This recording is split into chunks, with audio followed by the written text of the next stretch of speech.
በጣምም ታ እንዳትሉ፣ ይሄ ነውር ነው፣ እንደዛ አይባልም። ሶስተኛ ታ ብለን እናነባዋለን።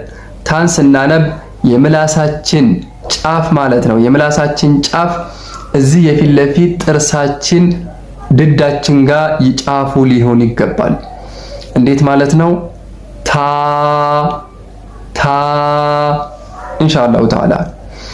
ቀጣይ ሳ ፊደል ላይ ጥቆማ ሰጣችኋለሁኝ።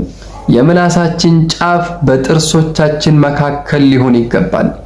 የምላሳችን ጫፍ በሁለቱ ጥርሶቻችን በላይኛውና በታችኛው ጥርሳችን መካከል ጫፉ ሊዘልቅና ብቅ ሊል ግድ ነው። ላሳያችሁ። ሳ በጣምም ሳ እንዳትሉ፣ ይሄ ነውር ነው፣ እንደዛ አይባልም። እንዲሁም ደግሞ ውስጥ ገብቶ ልክ እንደ ሲን ሳም አንልም።